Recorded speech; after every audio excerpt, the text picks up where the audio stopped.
evening,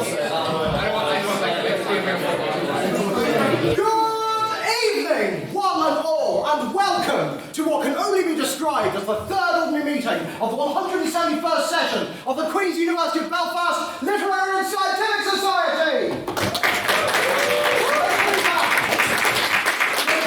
So good evening, welcome everyone. Thank you for braving through the disgusting downpour outside to come here on this actually fairly dismal Thursday evening. I think I can see some few more people coming in. Yeah, come on in, debating in here. Hello. So, for those of you who don't know who we are, because I recognise a few, well, I don't recognise a few faces, we are the Debating Society here on campus. We were founded in 1850 by a man called Edwin Lawrence Godkin, who went on to do some quite interesting things we may get into a bit later. And we are the Debating Society on campus. So I'm just going to explain this clothing. I know I look a bit ridiculous. Why am I dressed like this? Honestly, I don't know. It's just part of the job. Some of you who have been here in previous weeks may have noticed that our secretary, Ms. Chloe Ferguson, is not here tonight.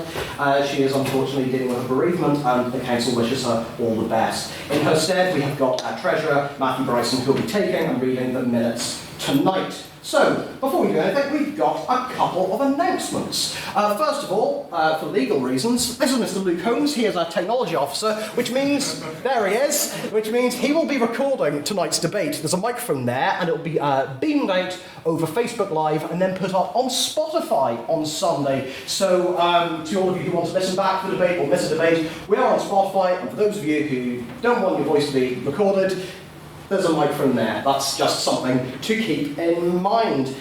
Speaking of social media, follow us on Facebook, Twitter and Instagram at QUB Letterific. That's the best way for you to keep up to date with what's happening in society. In other news, we've got a Stormont mixer coming up on the 9th of October. That's next week. There's an event page up for that on our Facebook page, so go onto that. Use the sign-up form. We can't allow you to go unless you've signed up.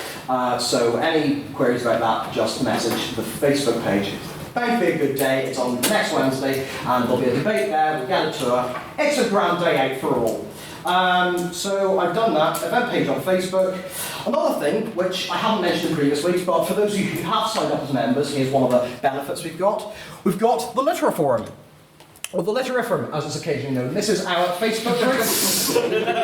Yes, I would like to address, firstly, this. Popular topics and posts. I see this Rage, Combat Sports, Apex Legends, Fortnite Battle Royale, and then at the bottom there, debating. Just right at the bottom. If I'm honest, I don't know why these are there. I think it's because last year's technology officer decided that each week our live stream would have a game associated with it. What is the reason? It's actually me. Oh no! Anytime I make a post, I put those tags on it. Jesus Christ. Anyway, if you want to keep up to date and you're a member, all the member-specific stuff will be posted in there. Things about annual general meetings, when the next debates are, things about the annual formal, which will be taking place in March. So if you're a member and you want to be part of this group, which you should, add one of the council on Facebook. My name's Matthew Bradley. For those of you who don't know me, I'm the president, so add me and we can get you added in. There's also a wee link on the Facebook page to the group, and if you're a member, we'll know who you are and we will add you in. So, one thing I want to say today is we were going to send a delegation down to the UCD Novice IV tomorrow. And I'd also going to wish them the best of luck, but unfortunately a storm has led to that IV being cancelled. So, for the alternative reality, where that was going to happen, best of luck to everyone getting involved. Because I think, there's a lot of work we put into it for everyone involved, and I was at the training workshop last night, and it was genuinely very, very impressive. And so now, there's been a lot of announcements this week, but I want to address what could be termed as the elephant in the room, tonight's debate. So those of you who are a bit more observant, some of you have seen our term cards before, will know that tonight's debate wasn't going to be this house doesn't want Stormont back, and instead it's going to be this house would prosecute Soldier F. The decision to change this was announced on Tuesday afternoon. After the announcement, there were a lot of rumours, claims that Letterific had gone soft, we're now afraid to tackle controversial issues. I can assure you, This is not the case. I therefore think it's apt to give you, the members who have taken the time to come here on your Thursday evening, like a frank explanation as to why the debate was changed. Firstly, it was not a decision we took lightly. The replacement of this debate was the culmination of an entire weekend of the council messaging over Facebook and a 3-hour council meeting on Monday evening, where many perspectives were debated, contingency plans were planned, and the decision to cancel the debate was really not easy, as it resulted in a fairly increased workload for a council who, if I'm honest, have worked maturely and diligently to overcome the obstacle, and I'm genuinely incredibly proud of them. If you believe that had we decided to proceed with the debate, we'd be hosting it with 6 willing and enthusiastic speakers, you are unfortunately incorrect. Due to this logistical issue, the choice facing the council was whether to cancel the debate completely, which we'd never do, or change the topic. We decided that in the interests of you, our members, we could never outright cancel a weekly debate, nor are we willing to offer an unsatisfactory discussion on what is an incredibly serious issue. However, logistics were not the only factor that rendered the debate impossible to run. Fundamentally, beyond being a debating society, beyond being prestigious or important or daring, our primary concern is you, the members, and your safety and comfort within these walls. We have come to acknowledge a credible danger to those who could have been speakers, which brought to our attention the personal, sensitive and intimidating nature around the topic. Given increased media attention surrounding Queen's due to various recent events, that they came at a time where people will look to find stories which either contradict or reinforce perceptions around the university, regardless of the actual content of the debate. This, combined with the fact that speakers' names, photos and crucially what side of the debate they were on, would have become public knowledge due to sharing it via social media, we could not guarantee how this information would have been perceived. However, we had to accept the credible danger involved with this debate and thus cancel it. A debate concerning the court case around Soldier F may resurface at some point, but to proceed in full knowledge of recent events and possible circumstances surrounding members of the society would simply be irresponsible. When it comes to putting on an important debate or ensuring the safety and comfort of our members, our priority will always unequivocally be you. All we can do is apologise. I know many people have really looked forward to this debate and trust that you can trust us to continue to be a place where tough issues are talked about in a respectful and civilised manner. If you've got any further questions, I would like to ask for these to be aired directly to me. I will be in Lavery's until about 11:15 tonight, which is our after venue for the debates. So if you've got any questions at all, air them to me. Council worked very hard to ensure that there was a debate this week, a debate which was not only, I think, a pretty good motion, and also one that ensured that our speakers and all of you were comfortable, as that is our number one priority. So,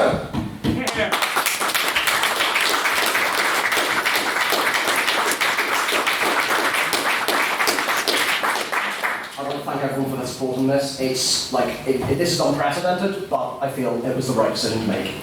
Trust me, we took our time to make it. So, now to lighten the mood a bit, I would like to move on to the reading of the minutes of last week's frankly hilarious Freshers debate. This House believes the Muggles are better off. As we've explained, our Secretary is not here, so to read the minutes of the second ordinary meeting, please welcome our Treasurer, Mr. Matthew Bryson!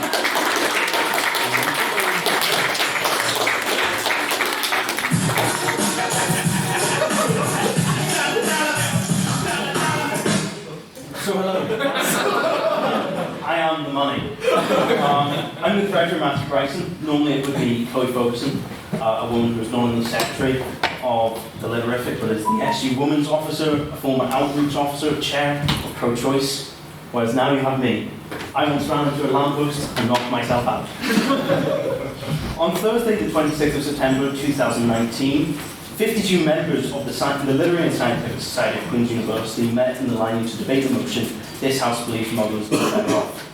The night started off with the President telling our members that the Senate room is more flammable than this room, and that he worries with it our society might go down in flames. And if you've been following us on social media in the last 4 days, you can see why he was worried.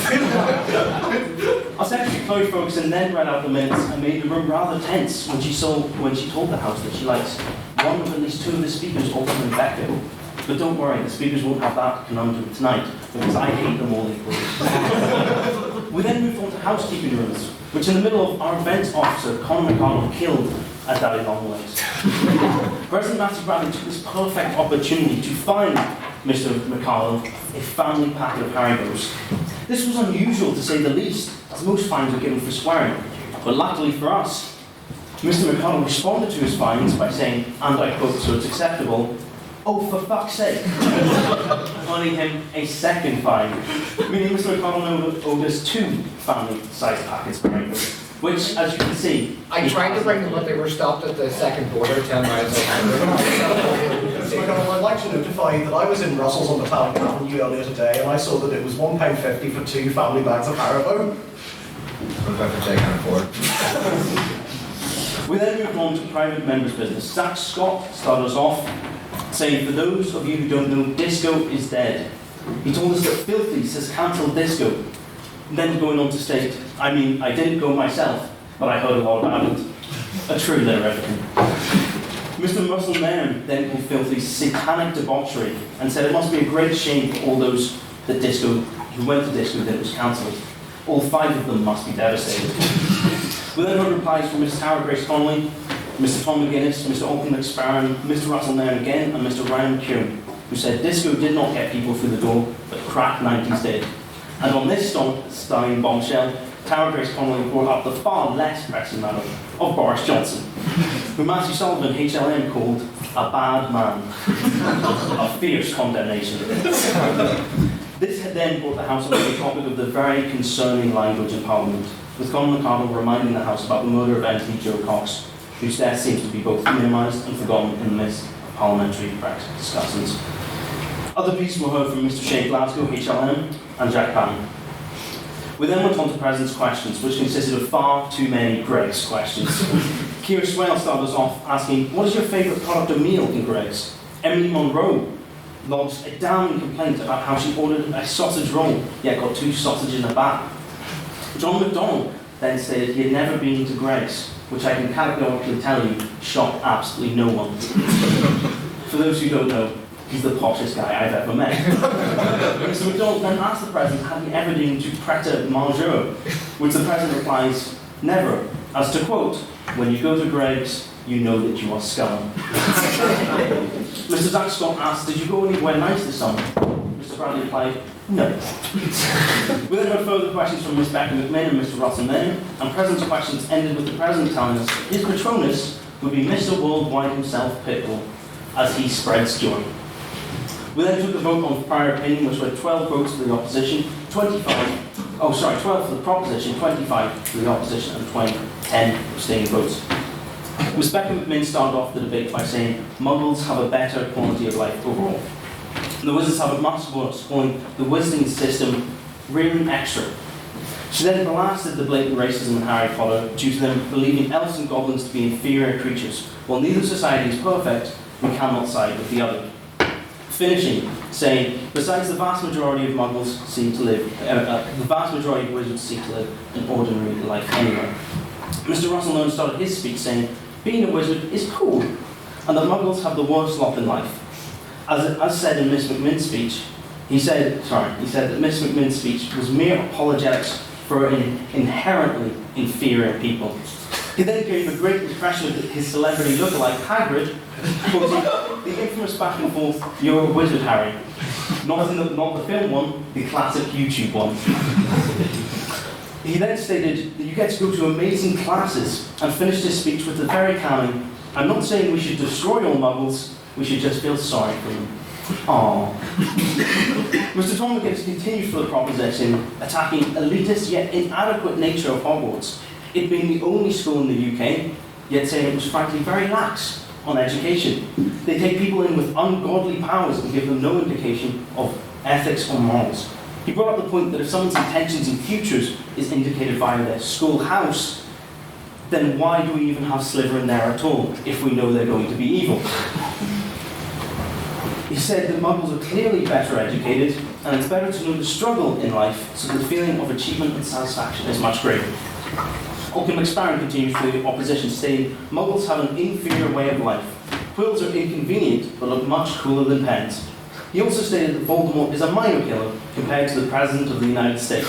A minor point which I'm sure encouraged the 2 American terrorists that had managed to waddle into our debate. What?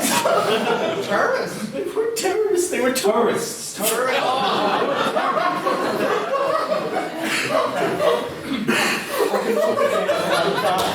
Someone at GCHQ just went, what? That they killed the oath. Oaken states the wizarding world in society is a fruitful and happy place, but echoing quotes by the first speaker stating wizards are naturally superior and muggles must acknowledge this.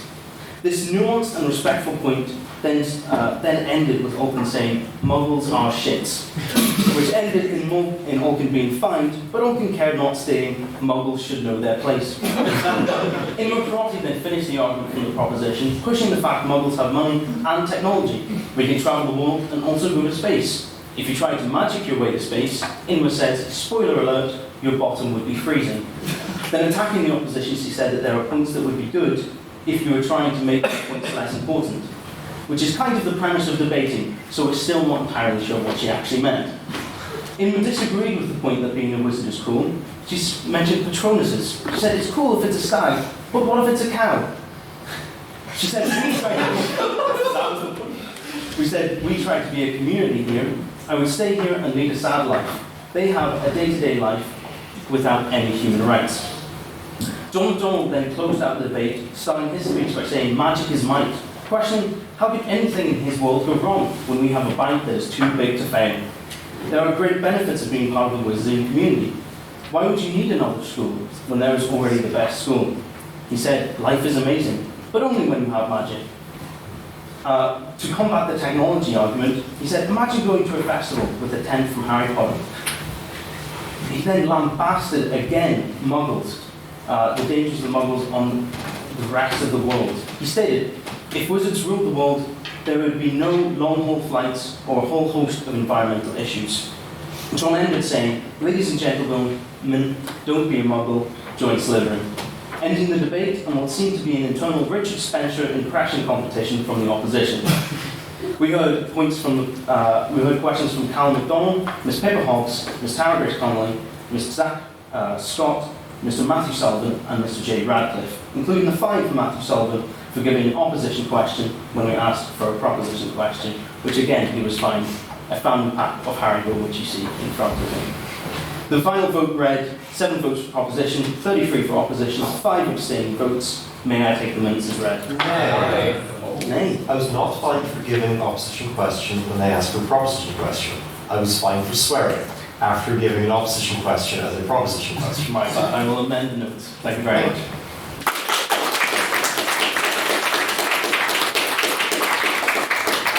Thank you very much, Mr. Bryson. So, it's more from me now. So, going to do a little explanation of what will be happening tonight. So, what we will have, I'm going to move along, and there will be...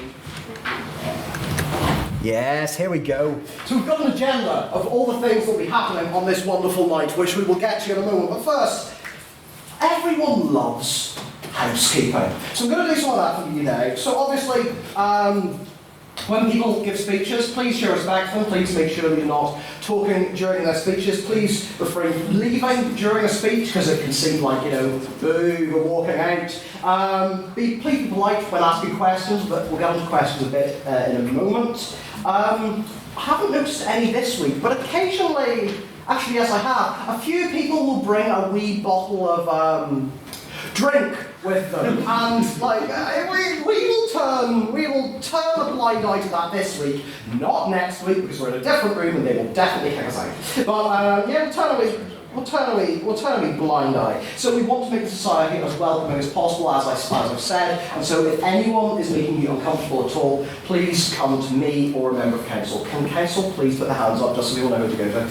This is the council. We make the decisions on what happens in society. We occasionally have very long meetings and then go to the pub, so that's fun. But on that, speaking of the pub, agenda. So, first thing is private members' business, which is essentially where people get to bring up topics that have been in the news and we can all have a bit of a discussion. Now, I would like to ask, just in solidarity with the society's decision, and also because I am, and I'm not going to be fined for this, absolutely bloody sick of it, I don't want any questions about Soldier F, just for my own peace of mind. So, any bits of private members' business, please put your hands up and we can start discussion. Mr. Matthew Sullivan. Yes, here you go. It's a family bag, I think, of Haribo. Thank you very much. This isn't for me, this is for Candy Corner. So whenever someone's fined, it will be given back into the community, to the people. So that will go here, and I will have my favourite named sweet, a banana skid. whoever named that should probably go to hell. So, That's an opportunity to ask. Ken, I forgot to bring one. oh, you. Yes, here you go. Thank you. Remember, always be prepared. Any other bits of private members' business apart from the pressing question of whether I have a pen? Mr. McSparrow. So if anyone's following the Democrat primaries in the United States of America, one of the frontrunners, Bernie Sanders, recently had one of his arteries clogged and had to get a stent, I think, put in hospital. What are people's opinions on politicians at such an old age running for like the most important job in the world, and should there really be an age cap on this? I would like to ask, if I ask you a question, I forgot the rule there, but if I ask you a question, even if I know you, even if I've known you as of Mr. Bryson for upwards of 10 years, please say your name for the minutes in case, no, because he's a bit forgetful. He'll forget your name when he's up there, and just so that like new members and old members, they all know who you are. So, you. Chris Hubble. You don't need to be so like impish about it. It's like, oh, I'm Chris. I don't really say my full name very often. You know. I would say that, and I saw someone post about this, is like, look how well he's been doing, and that's with the clogged artery. Like, imagine how well he'll be doing now that his arteries are fully functioning. Wow, what a campaign slogan. Unclog the arteries. Any other responses to Bernie Sanders' clogged arteries? Yes. I come from the country that has the world record for the oldest prime minister. He's 94. He's the same age as the Queen. My bet's on the Queen for living longer than my prime minister. I don't know how. He's been voted in twice, and I'm very for an age cap because this guy can't drive, but he can run a country apparently. So yeah, there's an age cap for driving at 80 in my country. Oh. Yeah, you don't let any old people drive. It's a good thing. So yeah, but he's apparently supposed to run the country, and he's just messed up everything. But I hope it gets better. Can you state your name for notes, please? Bunny like the rabbit. There we go. So, any other responses? Yes. Jonathan Horner for the minutes. I think it's quite a difficult question because you're trying to sort of draw an arbitrary distinction. Like where do we draw the line? You know, and I think you could be accused, if you were to draw the line and say like 70, you could be accused of ageism, which I think is, some people might not think that's a natural thing, but you know, who does get to draw the line? You know, who says what state of being is healthy and what state of being is not healthy at the end of the day? There we go. So, yes. James Orchin.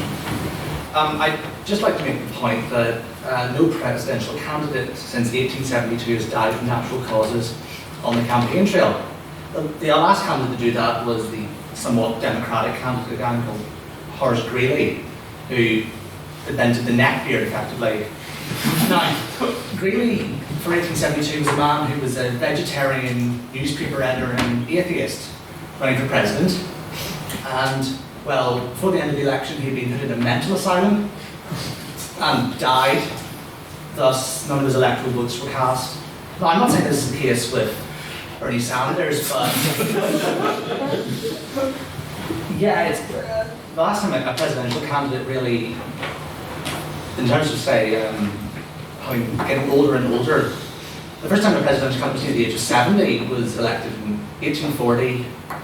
At his inauguration, he caught pneumonia and died within a month, holding the record thus for the shortest term as president. Now, I don't think any of us would like that to happen to Bernie Sanders, but I just think we have to maybe raise the point that maybe having candidates who are getting older and older is perhaps not the best idea in one day.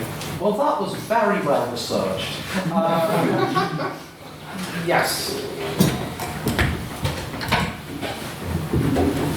I don't think there should be a maximum age for who can lead a country. Because ultimately, your ability to lead a country is not related to your age, it's related to your ability. Sure, if someone's like got dementia, that should probably disqualify them.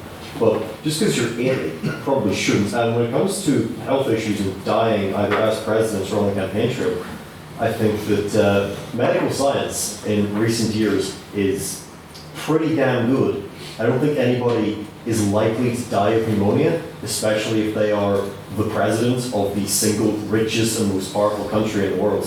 Here we go. Yeah. Yo, I'm Russell Nairn, I'm the internal convener. So, I think we need to think about why are people in charge of countries so often so old. I know you can think of exceptions, but they are very much exceptions, not the rule. In general, if you are the leader of a country, you're going to be probably at least over 60 or something like that. And the reason is that when you are a leader of a country, it is more often than not the crowning achievement of an entire lifetime of political careers. Very, very seldom do individuals walk up, go, hey, I'd like to be in charge of a country, and then be given it. I know the exception you're thinking of. But normally, it is the case where you work in various levels of the public service and various political offices for most of your life until finally someone goes, here, you'd be good at that, and they put you in charge. I'm reminded of a joke that used to go around when Michael D. Higgins was first running for President of Ireland, which was that he's like the carton of milk. You put him in, and after 2 weeks, he'll be gone off. Which I think is quite unfair. I think there is very much merit to be found in older individuals leading countries, because more often than not, they've had their entire life to build up the necessary experience. There we go. Any final thoughts on that from anyone in the room at all? Well, there's one hand up. We'll go to you, then we'll call it to the private I think the point of asking you regarding US politicians is some of them serve for a considerably long period of time. Just one more fact, if I may put on one, is that... Well, you've said loads of facts. Keep going. If I believe this is correct, if George Bush and his vice president and Speaker of the House of Keeping died during 9/11, God forbid, but the thing is, the next man in line was the President pro tempore of the Senate, a man called Stormont, who was about the age of 100, who would have become President of the United States. Now, do we really want somebody who, when he first ran for president, his main campaign policy was preventing desegregation, despite having a black daughter? Do we want someone like that as president, especially at such an old age? There we go. Those are the final thoughts, and another little fact. So, any other separate bits of private members' business? Any more topics? Yes.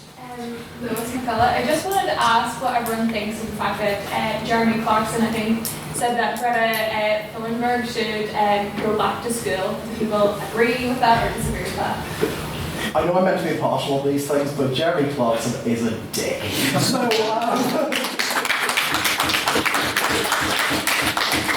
that's not a political point, that's purely him as a person. That's next week's guest. Yes.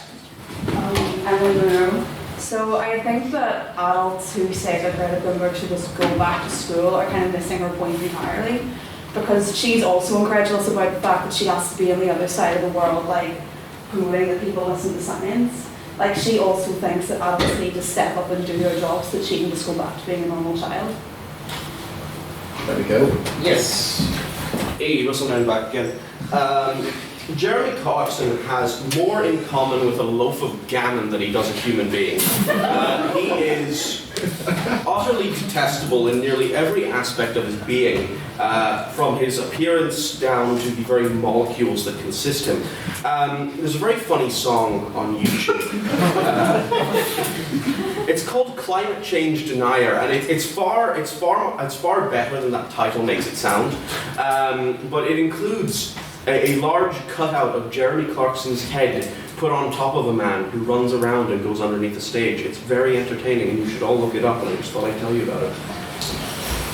Any chance to improve my YouTube viewing habits is very much appreciated. Last night I stumbled upon a video simply called "Man Uses a Dead Pigeon in a Street Fight," and it wasn't the action itself that captured my imagination. It was the fact that they were outside a busy restaurant and Mambo No. 5 was playing throughout. So, yes, Mr. Sullivan.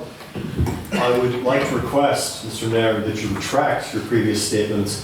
Gammon is a delicious, delicious meat. And I am incredulous that you would compare it to a man such as Jeremy Clarkson.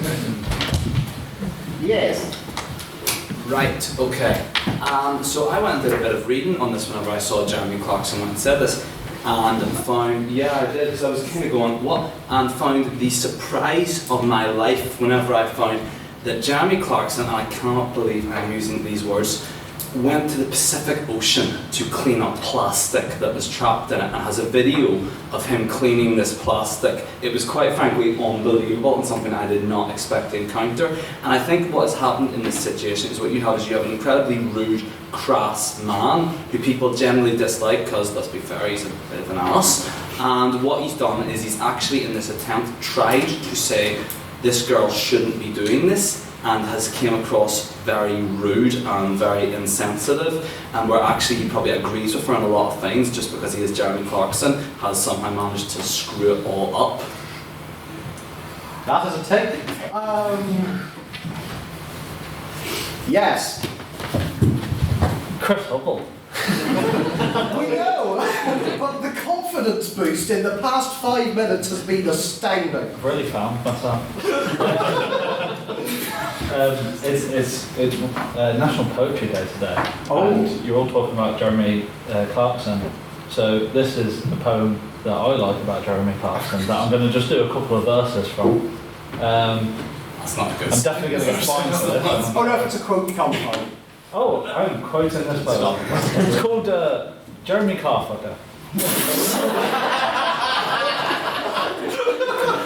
Maybe reconsider, but keep going. Listen, one and all, while I colour a scandal so vile that upon it you won't get a handle. At both ends you'll find yourself burning the candle as you ponder the sins of this old-fashioned vandal. Jeremy Clarkson has been up to some larks, and they finally caught Jeremy fucking a car. The first time that he was in this way perverted was at a Ford dealership when he first flirted, and all over an Escort, young Jeremy squirted. Owners were all alerted. Jeremy Clarkson is quick off the mark, son. They finally caught Jeremy fucking a car. Hammond and May, both so spineless and vacant, fear Jeremy's lustlessness, savage and blatant. His car-based perversion was deeper than latent. On piston-shaped condoms, he brought out painting. Is this near the end of the? Is this near the end of the? We work so hard to get new members. I'm just saying, you will be fined at the end of this, and I spent the first hour thinking about what the fine would be. Jeremy Clarkson came out of the dark, son. They finally caught Jeremy fucking a car.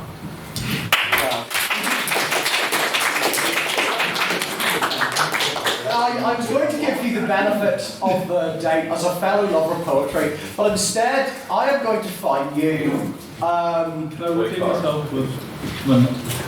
you can't buy favour here much. It's going to be a very medium-sized bag of sweets.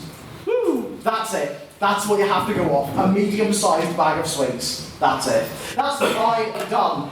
Any other thoughts on... Actually, no, I'm not going to have any other thoughts on Jeremy Clarkson. We have exhausted this. Ha ha, So, any other topical items from the news? Yes, beside Mr. Hubble. I'm going to pretend I don't know your name, even though I do. Please don't. Does anybody have any opinions? So Sinn Féin recently voted to not support the change in abortion and equal marriage legislation at Belfast City Council, even though that was a massive part of their campaign. And a massive red line to not go back to Stormont. Does anybody have any opinions on this? Oh, there are some opinions on this. Yes. You say anything else? Is that not because Sinn Féin have basically been told by their older electorate, I'd say this older, maybe over 60s, because in my area, they're turned on and went, okay, this wasn't have abortion, we're going to go find someone else. Particularly that new party, ACTO or anti whatever they're YouTube. That's it. So they're afraid of them, so they're just doing a U-turn whenever it suits them. Very good. Just one thing I'd like to mention with regards to the thing, we do have a thing about party polemic, which is like when you are aggressively like slapping a party essentially. this is essentially waive for here as long as you're polite, okay? Just so that it's for religious polemic as well. Just to explain the swearing thing, if you swear, you may get fined. It's completely at my discretion. You can't complain, I make the rules. Lol, yes. Former President, Mr. Hugh Corbyn. Sinn Féin went back on a red line. I can hardly believe it. Hugh had to be impartial all through last year, and just the silent in his voice there was palpable. Any other thoughts on this issue? Yes. Should I say my name? Yes, please, if you want to. Right. Well, my name is Mohammed Ziam, but please call me Umar. I pity anyone who is surprised by this. When people tell you things like, when advertisements tell you outrageous things to sell their product, like Guinness is good for you. Vitamin C will cure your cold, and please drink this weird orange liquid. So when politicians come and tell you that they're going to cure the sick and educate your children perfectly, do you really believe them? Of course you shouldn't. Here, here. There we go. Any other thoughts on this issue before we wrap this up? No. Okay. Oh wow. This is one of the next ones. Oh, this is for the next one. Okay, one very quick bit of private members' business. This will be the last one, and I'll accept maybe 2 responses. Yes. As the newest citizen of the buffer region, where the currency is red diesel, and anybody who's played county is now in a position of power, I'm just wondering what the House's thoughts are on the British's new proposals, which are incredibly, of course, serious and realistic. I just want the House's thoughts are on Britain's new proposals to sort of solve the Irish border issue. For those who are unfamiliar with something, give like a brief overview. Unfamiliar with the border? The proposals are. The proposals are that we're going to have, we didn't want a hard border in Ireland, so they decided, let's have 3. So we're going to have one 10 miles south of the border and 10 miles north of the border. So it's going to be this sort of weird buffer zone that exists, which will sort of solve the issue, I think. But I just wonder what the House's thoughts are on this. And the hands go up. Yes, at the end of the room. Yes. Alan Conley Galway. As another resident of this new buffer zone, I must say that it is horrifying to think that my younger brother would have to travel across the border to get to the local town to continue his secondary school education. It is disgusting, and it has been put in place by people who do not understand the situation in Northern Ireland and should be removed for any more damage is done. Yes. Wonderful. You made a mistake. I'm Jay Ratcliffe, nice to meet you all. As another resident of the soon-to-be war zone that is the neutral area, it shouldn't really surprise us at all, should it?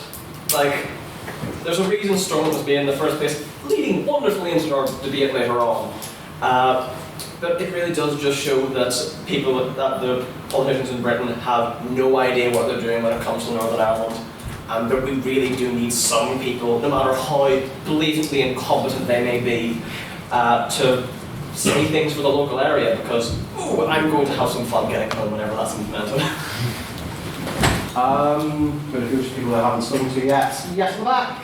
I mean, to be fair, there is a part of me that genuinely suspects that as part of the broader, finance scam that is Brexit, Boris Johnson's just trying to force a no deal by just proposing increasingly outlandish and impossible to implement solutions. So that when the EU says, no, absolutely not, he's going to go, well, they're the unreasonable ones, why aren't they listening to my very sensible 3 borders plan? Can you say your name for minutes, please? Oh, Tom McGuinness. Tom McGuinness. From last time.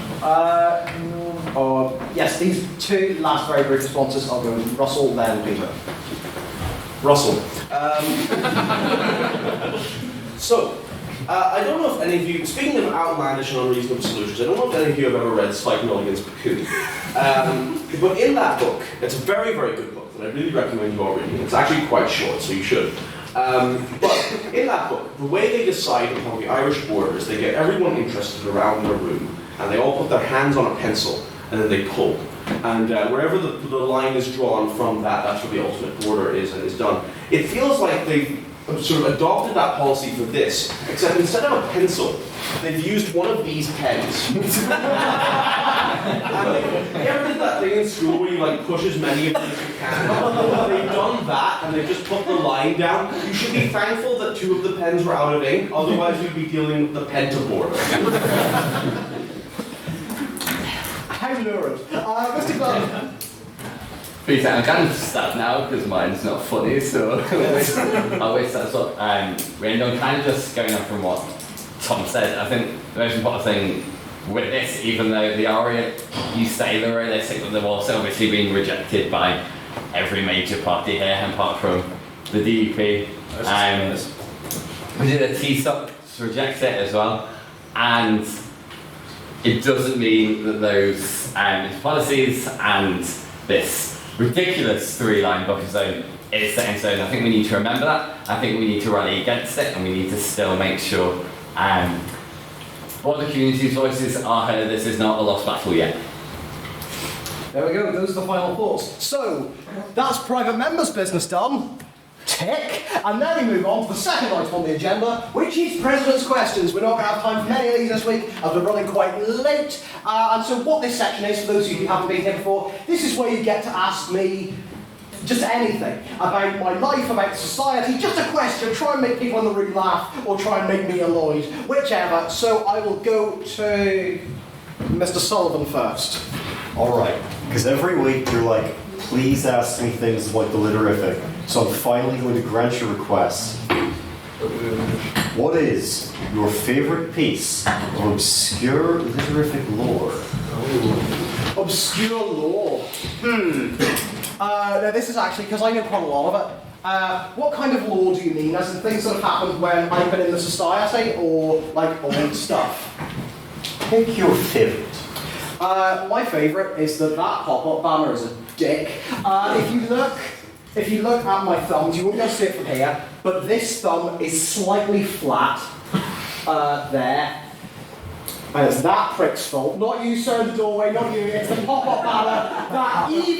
That evil blue menace. It's fault. Because what happened was, one week, I decided I'm going to take the pop-up banner home with me. And for clarification, for those who don't know, I live in Bangor, so that bad boy was going on a train. So I took it on a train, got home, and I was doing a bit of work, looking at some YouTube videos, and it's about 4 AM, and I catch it in my peripheral vision, and I'm like, yeah, it's going up.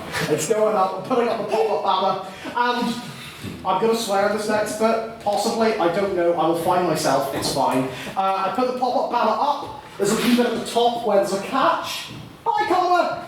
I'm describing the story about how I injured myself, and I put the thing over the catch, and I was like, yeah, that's suitable, and I let go, and the pop-up banner slid down with quite some force, a bit like a tape measure, and it just sliced the top off my thumb. I swore very loudly, and my mother, who was in the next room, woke up at 4 AM and went, "Are you alright?" And then was like, greeted with, "Yes! I mean, no," as blood was dripping onto the floor. So that's my favourite bit of obscure literature lore. So yeah, that's it. Any other questions? Yes? Conor McQuaid. I'd just like to ask the President what he thinks of the fact that the speakeasy raised the price on carring by 30p. Now, fun fact for you all, I don't drink, so I am appalled for the people who do drink. I know it's made.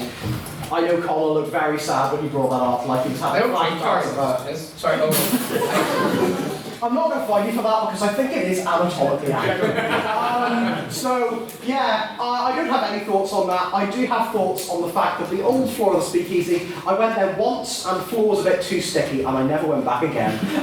Any other questions before we wrap this up? I'm going to go to Mr.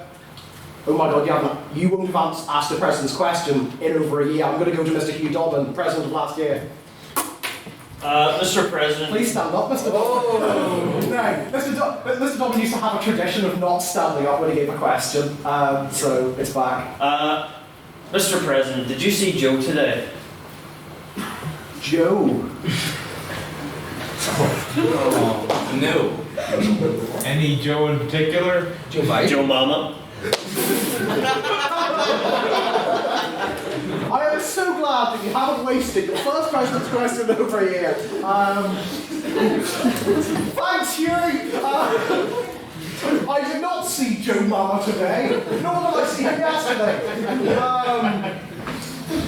Why, and all that thing was that lovely. Any other questions? Mr. Hubble. As I said, it's National Poetry today. Oh, I haven't Day noticed. today. No more. Can you? I'm not going to read any. Would you be able to make up a poem for us? There once was a man called Chris Hubble whose poems caused us much trouble. I gave him a fine. It wasn't some wine. And in fact, I might find him double. So there we go.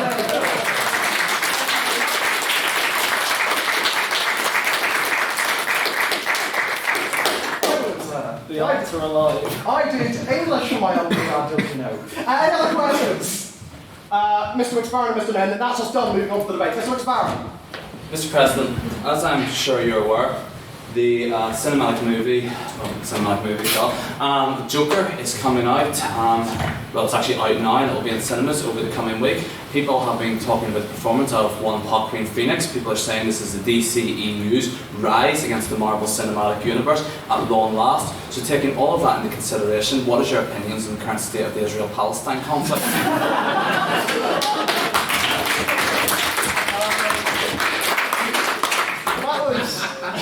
You pulled a wee sneaky on me there, didn't you, Mr. McSparrow? Obviously, President has to remain impartial, so I can't answer your question.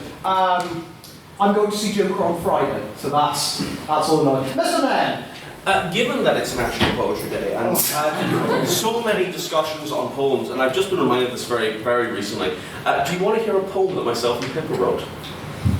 I mean, it's not really the point of President's questions, but is it filth? Kind of. Then yes! There once was a woman from Dartmoor who wanted to learn how to fart more. She practiced each day, but soon passed away, for she passed more than she had the arse for.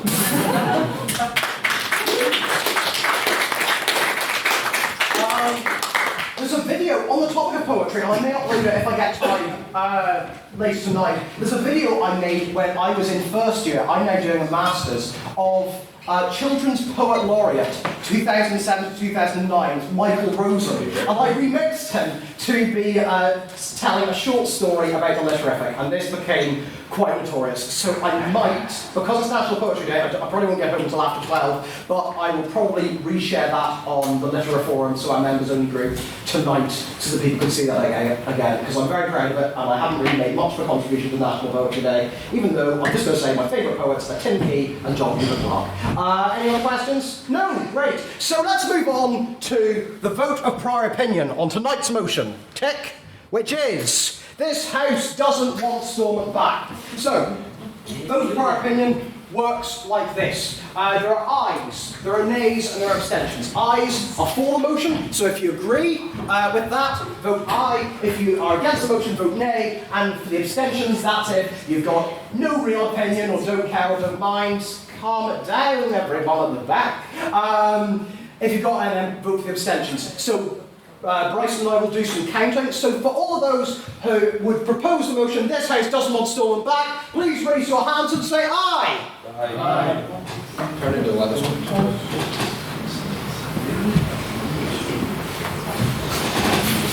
Yeah. I'd like to remind everyone to put their hands up really high because I'm 5'6" and well. So all those against the motion, please raise your hands and say nay. Nay.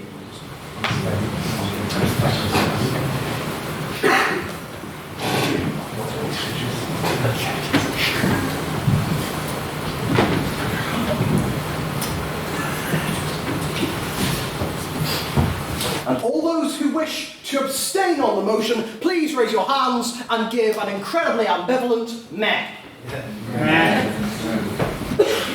All the lights. Party planet.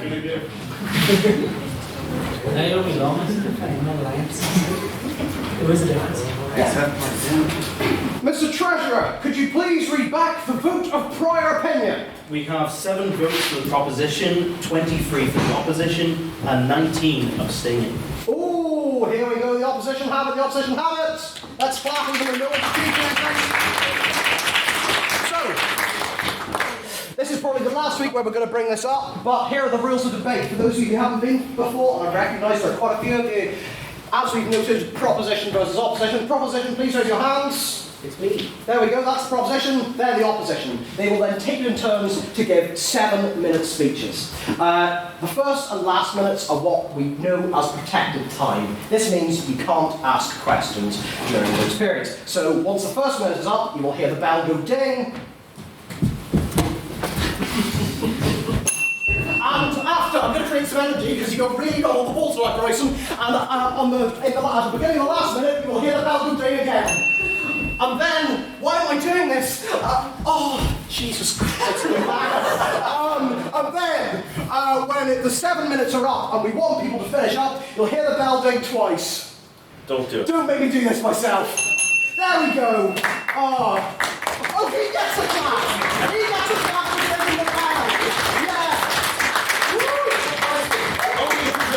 Yeah, good job, good job. Got my breath. One thing for all of you who are new to university, people think your studies are very important, but remember to look after your health. 7-minute speeches, first and last minute's protected time. If you do want to give a question to any of the speakers, which will be outside of that protected time, please raise your hand and say either point of information or on that point, speaker's got the right to either accept, I allow you to speak, or decline.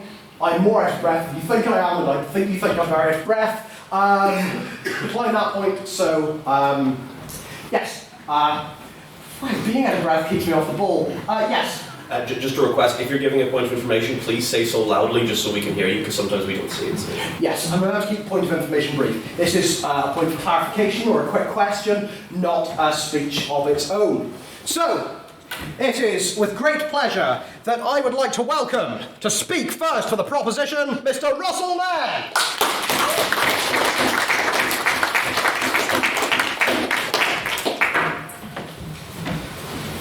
Before you begin, who stole my solid seat? I don't know. Oscar, why in there? Okay, right. Sorry, Mr. Nairn. I have had my seat stolen by a ne'er-do-well. Begin when you're ready. Before the town begins, I live in this horrible world where I'm just tall enough that light blinds me, so it's a very sad world. But anyway, I'll begin. Move your arse, did you? Ben, calm it down. Russell, sorry. Stormont is broken. It's not only broken in regards to its current non-functioning state, it is broken at its very core. It is a house not fit for habitation. When the monkey cage breaks at the zoo, and all the monkeys spill out onto the street, throwing their refuse and consuming the children of the nation in a storm of shrieks and tears, you do not blame the monkeys, you blame the cage. To begin, it's necessary to clarification that when the proposition tonight refers to Stormont, we refer to the current institution of power sharing as laid out by the Good Friday Agreement, as opposed to the building itself and all that nonsense. With that in mind, the proposition of this debate tonight holds that we do not want Stormont back, and that for any functioning government to exist in Northern Ireland in the long term, it must take a form so drastically different from its current form that it would be unrecognisable. To emphasise this to you all, I shall highlight how Stormont is broken and why it needs to change, what that change would have to look like, and how getting Stormont back would do nothing to fix the problems we face. Olkin's then going to go on to suggest better alternatives to the current system and how such overhaul is more likely than it seems. And finally, Connor's going to talk about the Good Friday Agreement and provide a summary for our side of the debate. It would be insanity to suggest that the current system of government in Northern Ireland is working. Therefore, the only natural conclusion is to assume that it is not working. With that in mind, we must understand why this is the case. And therefore, we are presented with two options. Either the institutions of power sharing, as laid out by the Good Friday Agreement, have become, either the monkeys or the cage is to blame. To many people, the structures and institutions of power sharing laid out by the Good Friday Agreement have become something of a sacred cow. And that's completely understandable. Things were so bad and things became less bad when they came into place. So people have been lulled into thinking that those systems of governance are the only options available. However, this Stormont worship can blind us to the very serious flaws that exist within a system designed for a country fundamentally changed since its institution over 20 years ago. Tools such as the petition of concern, intended as a valuable safeguard against discriminatory governments, have been readily perverted into a mechanism of blocking the will of the people. The democratic legitimacy of the assembly is also sketchy at best by design. There is in all but official wording, effectively two elections in Northern Ireland. There's a nationalist election and a unionist election. The requirement to declare your allegiance, or lack thereof if you're the alliancey sort, ensures this. As a result, in order for your people to do a reasonable battle against them's, you must vote for us's. This perpetual monkey fight strains the cage walls and causes moderate parties to lose out in favour of those extremists with the loudest monkey shriek.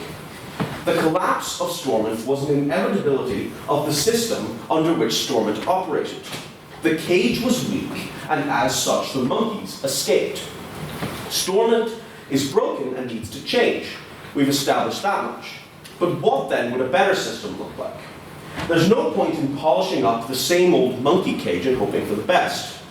We on the proposition suggest that a radical change is needed in order to ensure effective government in Northern Ireland. Almost anything would be better than the contented decline of the current system. However, we specifically suggest a particular thing. Things such as direct rule in United Ireland are potential solutions to this problem, and though they do offer some benefits, an example of this that some of you may suggest would be the oncoming marriage rights and abortion rights coming to Northern Ireland, it would be incredibly difficult to get public opinion behind either notion. At least not until the tension inherent to our current system bubbles over and political action becomes necessary.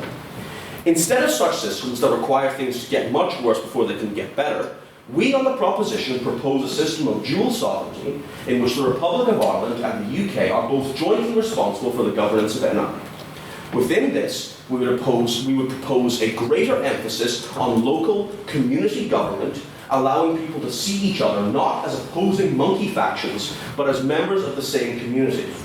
Sectarianism can only truly be defeated through community efforts, by ordinary people banding together, jumping over the barrels, climbing the ladders, and finally saving the princess from the Donkey Kong-esque monster that has gripped their land for so many years. On that point. Go ahead.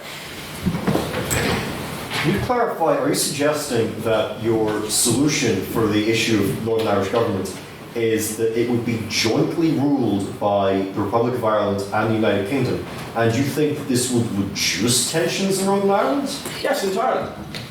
We are saying, and this is where you didn't listen to the second part of our clarification, we want an increased emphasis on local community government within that, because repeatedly throughout Northern Ireland's history, you see that when communities band together, they will tackle sectarianism internally. Communities don't inherently want to hate each other. It is when the system put in place encourages them actively to fight that tensions rise. So we believe that with our increased emphasis on community values, we can fight that. Oakham and Connor are going to go into more detail about the specifics of our solution in their speeches, but for now just know that the proposition maintains that our solution is far better for the people of NI than the rancid pond water of perpetual hatred brought about currently. Our return to Stormont would not be a victory for Northern Irish democracy, it would be a demonstrable failure. The second the monkeys get back in their cage, they're just going to go right back to the same old fighting until the cage re-breaks once more. Northern Ireland deserves better than such stagnation, and we cannot allow it. There is a new generation of thought within NI, one that doesn't want to watch the monkeys fight, one that is tired of sectarian faux democracy, as existed previously, and the destabilization of society at the whims of nameless, faceless men. To conclude, this House doesn't want Stormont back because it is broken. There are better solutions available, and the only way for things to get better is for Stormont to disappear. Considering it is National Poetry Day, I'll leave you with the following poem, which I think perfectly summarizes our side of the argument. 10 cheeky monkeys jumping on the bed. One fell off and bumped its head. Mama called the doctor, and the doctor said, we need no more monkeys jumping on this bed. Thank you very much.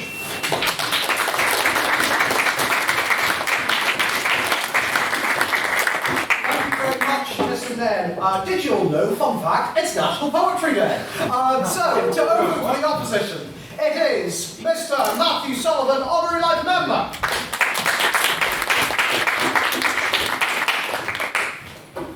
Thank you.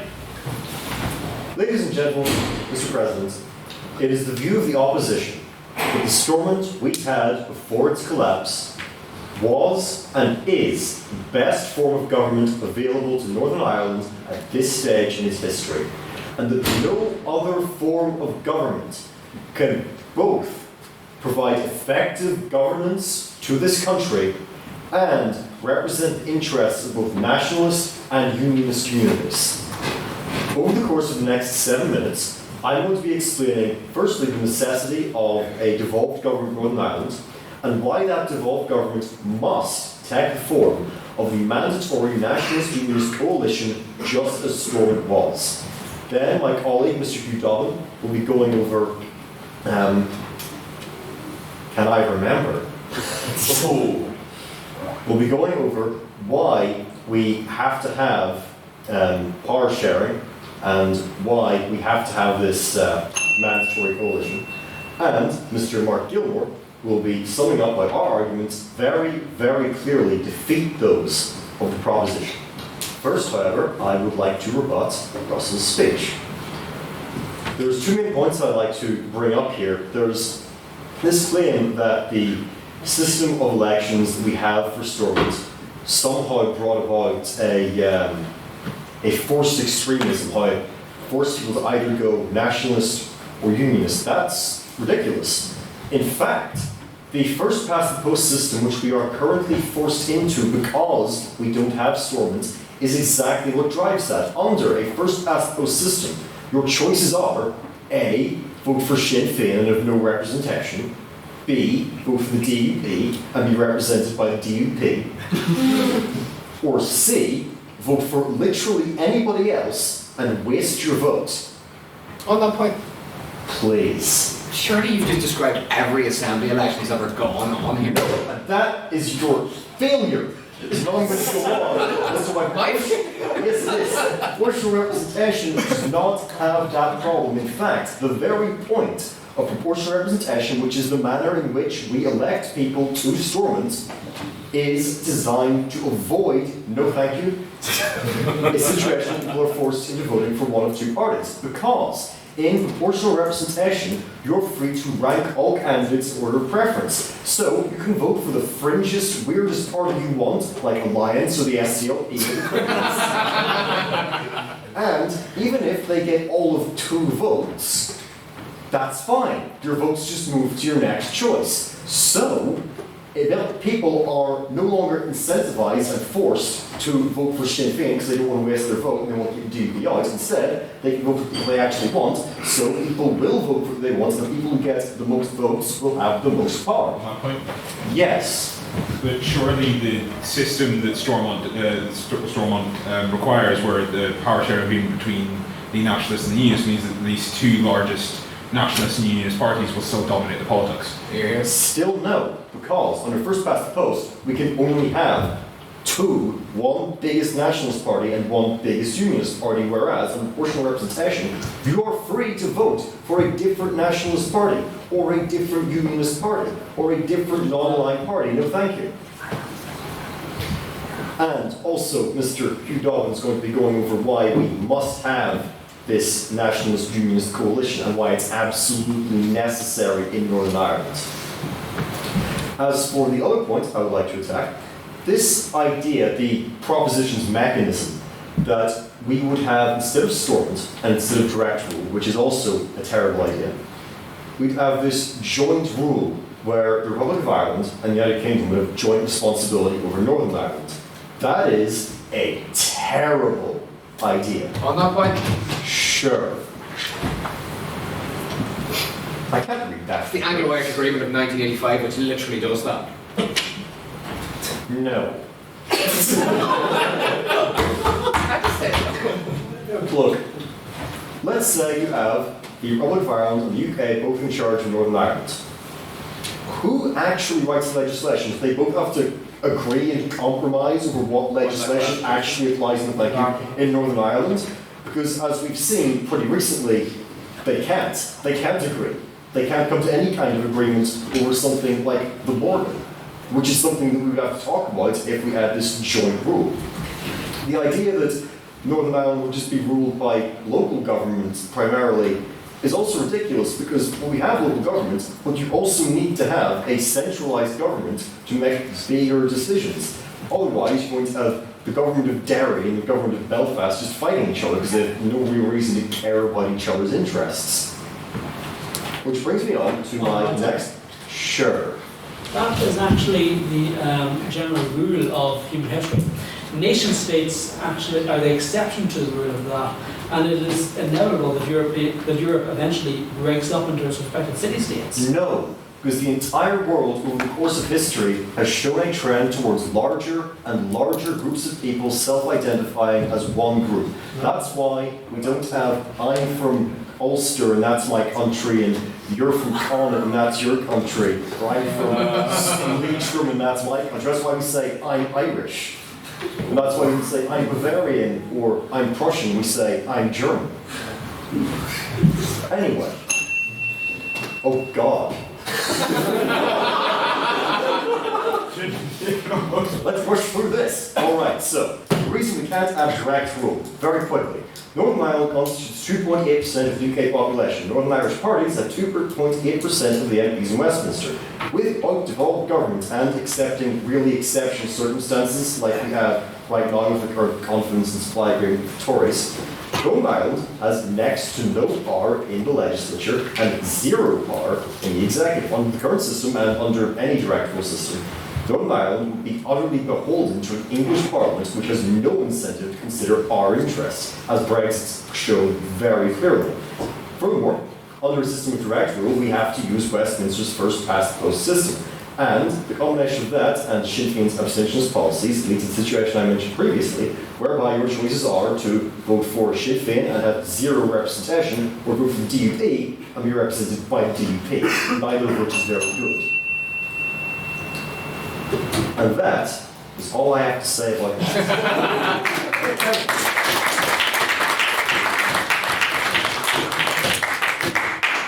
Thank you very much, Mr. Sullivan, for your speech. I would now like to call upon to speak second for the proposition, Mr. Alden McSparrow. Thank you, ladies and gentlemen. I want to, before I start my speech, address the elephant in the room. Today is National Poetry Day. I get poetry, and I think most people should, because it's crap. If you have an important statement to make that will change people's lives, just say it. Shame. Anyway, I want to just offer a wee bit of minor rebuttal to what Matthew Sullivan, I think, said. So there's a massive flaw in the logic of the opposition here. They are saying that through the first past the post system, you will be stuck in a situation where you have one giant nationalist party and one giant unionist party, and they seem to be under the illusion that with a PR system, you won't have one giant nationalist party and one giant unionist party stopping anything from being done. He's wrong. But anyway, and I want to get back to my speech. So whenever I took this debate, I looked back on the Northern Ireland Assembly before the 2017 election, and I thought, oh God, no, I miss it. What a golden era that was. Total harmony between the major parties. Sinn Féin and the DUP were sitting in Stormont, doing their jobs, trying to make things better for both communities. They were getting on so well, their major MPs had formed a five-a-side football team and were regularly having charity competitions with one another. They were heading to the pub, attending parties with one another, overall best friends. Martin McGuinness and Arlene Foster had even recorded a charity folk song for but none of this actually happened. Don't listen to whatever rubbish the opposition may tell you. Don't listen when they say that the institutions of Stormont are needed and it would be normal service has resumed if we got Stormont back up and running. They claim that we would have an assembly and by default having an assembly is a good thing. That's the same logic, however, of saying, geez, Donald Trump isn't a great president, I really wish George W. Bush was back again. Be under no illusion, the assembly at Stormont was not a good thing, but was in fact a highly inefficient decision-making body that passed only 67 pieces of legislation since 2007 through 2017. That's an average of 6.7 a year. I would say also look at the bills they passed. They were hardly controversial matters. No human being in their right mind was going to vote against, take for example, the Human Trafficking Act, which for clarification is seeking to prevent human trafficking from happening. Or take the, Addressing Bullying in Schools Act. Now you're never going to get a mum saying, my wee Johnny should be a bully, he's a robust lad. So though the example is given, it's evident that the Northern Ireland Assembly has throughout its existence shied away from tackling the major issues of Northern Ireland and has only tackled issues that would be seen as so uncontroversial that no one is ever going to vote against them. On that point. Yes. The entire point of the mandatory coalition is so that the biggest party in Northern Ireland can't just go, let's just get rid of the nationalists. They can't make big controversial changes by design, so you can't have only the interests of one community being met. However, whenever you can't go and make big changes, what do you have? You have total paralysis. Absolutely nothing gets done, which I'm going to be addressing later in my speech, which I will actually get back to later in my speech because I'll write about this later on. However, whenever nothing is done, you simply get stagnation, which is what we can see here. What you have at the minute is a bunch of politicians who are more than happy to have nice ministerial jobs, Armani suits, chauffeur journeys, and simply glare at each other in a pretty chamber for 8 hours at a time and achieve sweet F all. I expect more from a legislature body than I expect them to govern, and Stormont just doesn't do that. To illustrate their lack of effectiveness, I urge you to look to the Doyle and Westminster governments within the same period of time. If we look at from 2011 to 2017, Westminster passed 208 bills. Some of them were big issues, whilst the Doyle passed a quite remarkable 882 bills. Stormont, by comparison, passed comparatively little. So it's quite clear that the Stormont government doesn't pass anywhere near as much legislation as its two equivalent governments. No. Stormont is not an effective decision-making body. However, it is very apparent to me that the UK and Irish governments are effective when it comes to governing. I wish to reiterate the points that have been made by my colleagues and say that we need a new solution for Northern Ireland. Stormont was a bold and brave experiment, but it was an experiment which has clearly failed, hence why it is currently collapsed. Even if, like the opposition dream, it somehow magically returns, the old Einstein quote springs to mind. Insanity is doing the same thing over and over again and expecting a different result. Stormont will inevitably collapse if we return it again. Nothing will get done. It will just stand there and we will say, we're working so well together by not doing anything. That's just flawed logic. I think we should remember that these politicians have shown tendencies to be corrupt, greedy individuals who really only care about their friends and not you and me. RHI?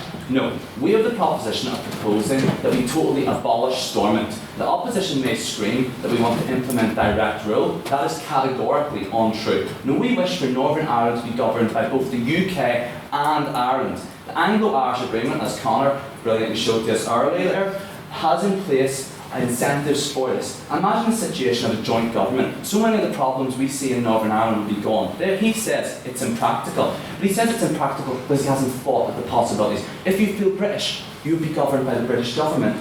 And likewise, if you feel Irish, you will be governed by the Doyle. You have the possibility, you have the possibility of being governed by both. This is not a naive solution, but this is very possible. The idea of it has been discussed in great depth before. Looking at negotiations consistently, we see that the British and Irish governments do have their differences and they do disagree about major issues regarding NI. However, they have been far more proactive in their engagement with one another than any NI parties have. Some may claim, though, that the problem is that Sinn Féin and the DUP simply cannot work together. Of course, I then remember all the successful Alliance Party governments there have been, or all the successful assemblies that the SDLP and the Ulster Unionists formed that didn't collapse. Oh wait. No, Stormont has proven itself to be ineffective, inefficient, and ultimately a hindrance to a now permanent solution to Northern Ireland's problems. The Stormont Assembly idea was formed in 1998. Is it not possible that in 21 years we can move on to something new? So I ask you to vote for the proposition. We are proposing an alternative of joint UK Republic of Ireland government which can work for the people of Northern Ireland, whilst the opposition are too stuck in their current paradigm of Stormont must be good simply because it's their mindset. So please, vote with the proposition.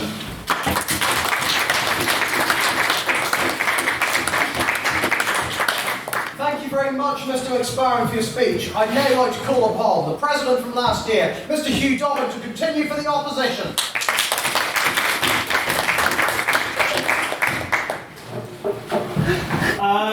I find it very interesting that the proposition opened today by using an extended metaphor comparing Irish politicians to monkeys. That is the exact same propaganda campaign that the British government ran with for years to try and convince people on the island of Ireland that they were not smart enough to govern themselves. It's those exact same sorts of attitudes that we wish to try and contend with today. I, in the same position of Russell, am being blinded by this light, but I shall continue nonetheless. To begin, we shall talk about the mechanism proposed by the proposition and why exactly it doesn't work at all, especially when compared to Stormont. They seem to propose some idea of a joint rule between Britain and Ireland in regards to how Northern Ireland is governed. This doesn't work for many, many reasons. First, I want you to go to any of the mainstream unionists in Northern Ireland. I want you to go to your Jim Wellses, your Gavin Robinsons, your Jim Allisters, and try and tell them that there's going to be equal authority in Northern Ireland from both Britain and Ireland. They wouldn't accept it. They'd be up in arms more so than they have been about any flag protest or any political event that has happened since the 20th century. Yep. This is also the party that obviously opposed the Good Friday Agreement and the current assembly as it functions at the moment. Here, here, here. Exactly, but I'm not trying to say that the DUP are functional in any way, and I will get on to that later. But the fact is that their proposed system does not bring any more peace. By trying to propose joint rule between the two, you're actually just going to be pitting both sides against each other in a different way, but on a system that, no thank you, that up until now they had not agreed with. And secondly, on the point of having things run with at a local level, the proposition of trying to present a reality in which there is no sectarianism and no bigotry at a local government level, which is obviously, again, not true. And all you're going to do by putting focus on local government is going to be reinforcing people's sectarian divisions within that community. Not saying that there does not need to be power put to local government, and that there should not be both a British and Irish dimension in how Northern Ireland is governed, but the proposals that they have put forward does not decrease the sectarianism present in any way. They're going to keep the status of the division between communities the same, and will have many other issues as well that Stormont does not have. You try and have this joint rule, and why would Ireland go for this? You're going to go to them in a, as we currently understand it, Northern Ireland that is not a member of the European Union, and then you're going to tell Ireland that it is their responsibility to govern a nation that they're bound to trade rules, to international laws, of which the state they now have responsibility for is not a part of. For 10, 15 years, you couldn't convince Peter Robinson to go to a British-Irish council meeting. And proposing that this level of authority be given to the Irish government and this level of joint rule, it doesn't work in a practical sense. And in a similar way, at a local government level, you're not going to erase sectarianism overnight. But you're trying to say to me, well, Hugh, you said why all this doesn't work, but you haven't talked about why Stormont has collapsed and why it doesn't work in so many ways. Well, here's why Stormont is that which we should put our bets on instead. And while there's been a lot said about how little legislation it passed, about how it goes into periods of decline, it is still the most functional government that you could say Northern Ireland ever had. Except back when there was a unionist-only government in the 20th century, which was bad for being blatantly sectarian in the function of every basis of laws that there were, down to a level of basic democracy. Yes? This is the same thing I was talking about with this golden cow syndrome, where like, oh, this thing made the bad things go away, that means it couldn't possibly be improved on and fixed, and we ignore all the flaws it has. Alright, let's get on to it, And let's talk about why Stormont can be reinvigorated, why Stormont is something that's worth betting on, and why because it is a democracy. It's a democracy for the people of Northern Ireland. And people talk about Sinn Féin and DUP disagreeing as if this is the only reality that can exist. But it isn't. We go back to when there was the general election. Mike Nesbitt and Colin Eastwood, the SDLP and UUP, they both gave us a warning. And they told us and predicted it perfectly that for Stormont to exist, the people needed to vote for both sides of the community and determine how Stormont worked for everyone. That was a message that was ignored by the people, and Sinn Féin and the DUP were voted through again. And exactly as they predicted, Stormont collapsed. But the reality is this isn't the only way that things can be. What we need to do, rather than ditch Stormont entirely, rather than say that the people of Northern Ireland are the monkeys who cannot govern themselves, trust the people to reinvigorate themselves democratically to produce an assembly that can work for them. No, thank you. And let's talk about the results of elections, and we'll say, well, yes, people are going to return the Sinn Féin and DUP assembly because they always prey on fear. That's their tactics, and that's what comes around every election. But changing Stormont's system isn't going to change that from being the way that they feel. As if the fact that by getting rid of Stormont and getting rid of power sharing, that it's somehow Stormont and power sharing that is feeding the fact that communities fear each other, which is not the case. Stormont had to deal with the fact that communities don't trust each other and that they preyed upon that sectarianism, but that is not a result of Stormont by design. And there's no other alternate system you could reintroduce that would get rid of that in any sense. Yes? Well, you could say that whilst it might not be caused by Stormont, it is definitely exacerbated by the current political parties that are within Stormont, and that is inherent of that system. Okay, I'll take your point. And I'll say that while it's exacerbated by the President and Stormont, because it's necessary that the views of both communities be aired. And what you're going to do by removing that is you're either A, you're going to put that on a different level, and if that's either at like a local government or a British Isles-wide governmental scenario, that communities are going to direct their hate towards that area, or you're simply going to suppress those community fears until they eventually bubble up in a much more ugly and violent way than is in Stormont. Now, Stormont's not perfect. There is in the foreseeable future no way that a functional democracy is brought out in a nation that is divided directly along the middle on very divisive lines. But those divisive lines can't be ignored, and we need to work with people to change their perceptions about what a democracy in Northern Ireland can be, and try and change society for the better. We cannot change society by uprooting all of the work that was done to get ourselves represented. We have to believe that the people of Northern Ireland have the initiative, the will and the drive to break free of the sectarian bonds and division that have defined their lives for the last century. And through Stormont, and through working on that and bringing it back, we forge a better tomorrow for everyone. And for that reason, I believe that we do want Stormont back, and you should vote with the opposition tonight. Thank you.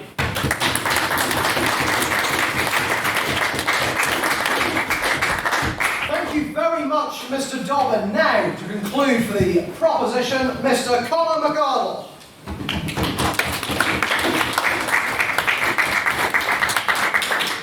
I'm not sure if anyone knows, but it is actually National Poetry Day. I actually had this in before I knew it was National Poetry Day, it was yours. So there was an alumni of this institution called Seamus Heaney, and he once said, growing up in Northern Ireland, one cannot afford to be too optimistic. And he's true, he's right. Like it or not, we are an unwanted state. We are the unwanted child of an unhappy marriage of Britain and Ireland born together. It wasn't a happy marriage to begin with. The Act of Union in the early 1800s brought Ireland into the United Kingdom, and it was a very spicy divorce, shall we say, in the end. Britain hadn't been a very considerate lover. It slept around with other countries, you know. So what we had was then this little state that was created, and how would we deal with it? How would we govern it? We built a massive, beautiful parliament up on the hill. Now, this parliament cost a fortune at the time. At times when people in Belfast were starving. And Tim Pat Coogan, the historian, is quoted as saying, such was the unionist ascendancy at the time, they could put all this money into this beautiful building on the hill that would basically become, for them, their own apartheid state. The opposition has clearly outlined the sectarian division that existed in the original Stormont Parliament. Now, Russell eloquently outlined, don't blame the monkeys, blame the cage. We have an example of how we can change the cage to suit our situation here. Stormont has not worked. It simply has not worked. We were very, very lucky to grow up in that little period of time where we've seen a functioning assembly. And we've come to realise, I'm sure when we all heard Johnny Bell on the TV crying his eyes out, we thought, oh, this is just a temporary thing. We've come to realise this is the norm. Government cannot function in this artificial creation of a state. On that point. Yes. But, as you just said, the only point at which Northern Ireland is at a functioning, good government was when we had Stormont. Functioning good government. I think Open has clearly dismissed that it was functioning good government. We had some good PR shots. We had the Chuckle brothers, Martin McGuinness and Ian Peterson laughing on the steps. But what did it actually achieve? Very, very little significant legislation. All it achieved was that the two extremist parties, the DUP and Sinn Féin, came into government and they reaped the spoils of government. And you can look that up, RHI, Red Sky, NAMI, you name it. I don't want to get any deeper in case I get a litigation case in the letterbox the next morning. But you know that this government has been an abject failure. The Good Friday Agreement was a marvellous piece of legislation. Anybody who follows me on Twitter, I love the Good Friday Agreement. Anytime some Brexiteer goes anywhere near it, I'll stand up and defend it. But we shouldn't hold it up as something that must be worshipped for as it is. As Russell has outlined, it was a golden cow. It brought us peace for the first time on this little corner of the world in such a long time. It brought us peace not simply through the establishment of a power-sharing executive, but through many, many other measures. Stormont was one of the most uncontentious part of the negotiations. The other issues were Strand 2, Strand 3. Strand 2 is the north-south bodies. These are vitally important to the functioning of this island and vitally important to the functioning of peace on this island. But the Good Friday Agreement, these strands are nothing brand new. These have come from the Anglo-Irish Agreement in 1985. There was a quote by a politician who said the Good Friday Agreement was simply the Anglo-Irish Agreement for slow learners, or our students, whatever you want to call it. So, this was because we had everything we needed in this document. For the first time in British history, the British government acknowledged that the Irish state had a legitimate say in the affairs of Northern Ireland. This was a massive step forward in understanding this island and indeed Northern Ireland. That it is a shared space and needs to be governed by the two functioning democracies that exist on the British Isles. Every time there was an issue, every time Stormont fell, the first time Stormont fell, who was it that flew in to try and sort it out? Bertie Ahern and Tony Blair. The two adults in the room had to come in and sort out the squabbling children. We have to accept that we have to accept that we already have joint sovereignty. People in this room can be British or Irish or both. That is joint sovereignty. The Southern government has an official say in the affairs of this place. That is incredible. The fact that it was achieved in 1985, yes? Consultative role, not authoritative or any legally binding like you're suggesting it would have. But that's where we're suggesting that it should be enhanced. We have already taken the pain and the sort of derision of unionism for that official say. We should surely enhance it to allow for proper legislative issues that are important to us. Electricity, which is already established under the Good Friday Agreement. The All-Ireland waterways. We should move this more. Transport. Anybody ever tried to get home if you have a Ulster bus ticket from Dublin up to Belfast? Bus driver won't take it. It's little things like that, important things for everybody in this island that we should ensure happens through the joint sovereignty model which we are presenting today. I want to give you a little bit of rebuttal. Sullivan, you really don't like first past the post. And I agree with you, first past the post is not a good system. But to pretend that PR is any different here, you see it clearly. You have the big massive Sinn Féin bloc, you have the DUP bloc, and you have the Alliance SDLP-UUP system. Whoever it is. Yes. The very fact that other parties have a substantial influence in Stormont, even if they're not the largest ones, and while their influence was increasing, proves that PR is better than first past the post. Thank you for that, because it illustrates to you my point. They have their seats, but they have no power. Because of this existing Stormont that we have, they have absolutely no say. The two largest blocs who the position of concern and through the existing mechanisms outlined in the Good Friday Agreement can block any legislative reform. It's clear from the gay marriage issue, from the abortion issue, key rights issues that a lot of parties want to see forced through have been blocked because of the existing Stormont issues. So much so that the rights have had to come from London. Now I want to conclude in saying we have clung to power sharing as the only way to achieve peace. We have clung to this de facto sectarian parliament as an idol, as something that saves us. In fact, it brings us backwards. It slows us in our tracks. Yes, it made the good things go away. It was a sticky plaster to stop us blowing each other up. But surely we have moved on from that. Surely we have to look towards it and think we have something better for our democracy and for this strange corner of the world. To quote Seamus Heaney, a further shore is reachable from here.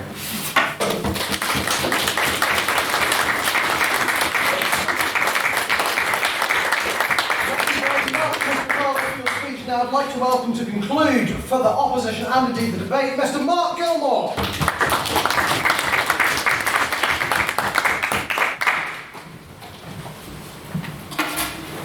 Good evening, ladies and gentlemen of the House. My 3 points that I'll touch on in this speech. Firstly, why the Anglo-Irish Agreement is not good enough. Secondly, why the Executive Formation Act is a little taster of what it might look like. And thirdly, how the Good Friday Agreement is not perfect, how Stormont is not perfect, but at this moment it is the best chance we have at peace. But firstly, before that, a bit of rebuttal. So we heard firstly from Mr. Nairn, and Mr. Nairn brought out this amazing, quite telling analogy of the monkeys escaping the cage. I think this analogy is really, it really says a lot that we're comparing our politicians to monkeys. That we're saying they are completely incompetent and completely incapable of doing their jobs. And Mr. Nairn obviously stated, blame the cage, not the monkeys.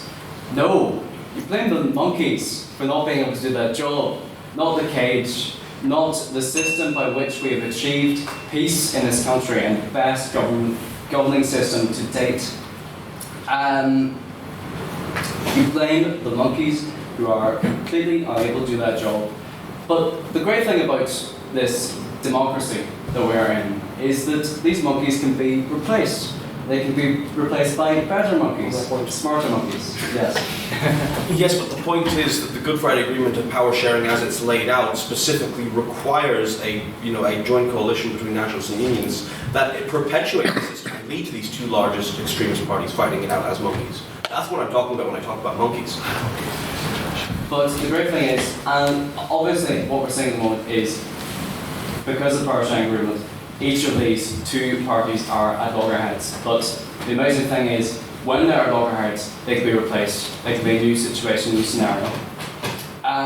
So the Anglo-Irish Agreement, this joint sovereignty of Britain and Ireland, it's been said before that compromise satisfies no one, and this is the definition of that. This is a compromise that nobody will be able to agree to. On that point, yes. Surely it's the Good Friday Agreement itself not established in compromise. The reason that the Anglo-Irish Agreement of 1985 didn't go forward in the first place was it couldn't be agreed to at the time, and we're currently in a place where we're still not ready for it. This proposal of an Anglo-Irish Agreement reinforces sectarianism. This proposal suggests that we have two different groups of people living in two completely different countries under two completely different governments. People would feel like aliens walking down the street in their homes. On that point. No, thank you. Russell then moved on to talk about how the system spurs people into action. But really, the system should be working for the people, not the other way around. If it's the other way around, no thank you. We're putting the cart before the horse. We can take the problems out of Stormont, but we can't afford to take Stormont out of the problems, because Stormont is the means by which problems can be solved. Yes. But exactly, Stormont actively stops the will of the people being enforced through mechanisms such as the petition of concern. It's exactly the problem with this system. And the petition of concern allows, and the power sharing agreement allows voices to be heard in a system where otherwise they wouldn't have been heard. If we take away the voice of this devoluted legislature, this devoluted executive system that we are in, we are completely powerless, and we only will increase sectarianism. Then moving on to Mr. McSparrow, he said normal service is not possible to resume. That we are so broken in our politics that we should just give up hope. And I say we shouldn't go about scrapping what has worked, what has proven most effective. On that point, no thank you, Mr. Nairn brought up this golden calf complex of being so amazed by what has worked that we can no longer move on from it. We are not suggesting that can happen. We're not saying that Stormont is perfect. We're saying that it is something that needs improvement, but you don't scrap what has already been worked. You build upon it and you improve it. And Mr. McSparrow went on to say that we should expect more from our MLAs than just them sitting in a room staring at each other. And we here in the opposition could not agree more. And he mentioned that we didn't pass anywhere near the amount of legislation that other systems have done. And really, what Stormont is about is quality over quantity. The quantity of legislation that's been produced is obviously nowhere near, because we can't agree on anything. But, however, on that point, quality is being able to work together. It's been able to hear both voices in our society and not have anyone trampled upon. On that, yes. Can you, on that point of quality over quantity, can you give me an example of legislation that could be described as quality legislation coming out during the year preceding the Good Friday Agreement? The very fact that we have kept going, the power sharing has been possible, and that we have not returned to balance is an example of a legislature that has been possible to resolve this conflict. Mr. McSparrow then went on to talk about Albert Einstein's quote, insanity is doing the same thing over and over again, which is, I think, very relevant in this debate, but not in the way that he interpreted it. Insanity is doing the same thing over and over again, but when we have found a solution that has worked, as Stormont has worked to resolve the peace, we should build upon that. We shouldn't return to something that can threaten that and that can throw all of that away. Moving on then to Mr. McCardle to finish the speech tonight. He started the speech, the debate, with one cannot afford to be too optimistic living in Northern Ireland, an amazing Gina Seeley quote. And I think it too is very apt. We can't afford to be too optimistic here. But this Anglo-Irish agreement is the definition of being too optimistic. The idea that this would work, that you would get any unions to actually agree to this, is far beyond the pale. Let's stick to what has worked, to what can be improved upon, rather than scrapping everything and throwing it all away. Please vote for the opposition tonight. Thank you.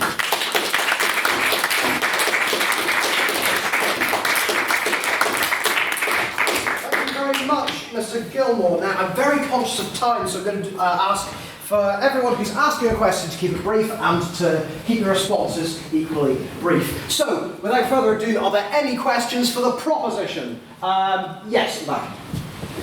What the proposition is proposing is in many ways essentially a condominium, which is defined by the Cambridge Dictionary as a country that is governed, in fact, by two or more foreign powers. There have been various examples of these throughout history. For instance, Trieste, or Walvis Bay, or Neutral Morsnet. These areas vary in size from cities to, in the case of the latter, 3,000 people living in a field in Belgium.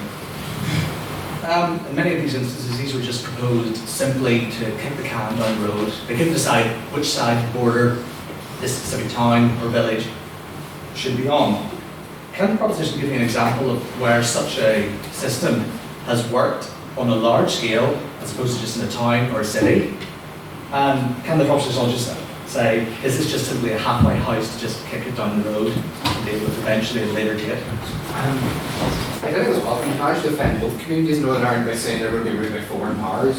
It's a very unique situation here in that it is a crossing of two cultures, an Irish culture and British culture, which have always existed throughout the ages on this side.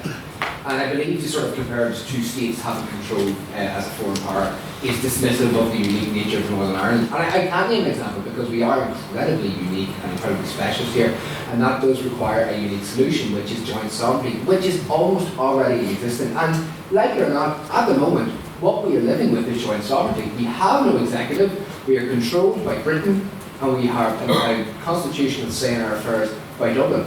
That is what we have at the moment. So we have to engage with that, accept it, and try and forge something that is better than what we've previously had.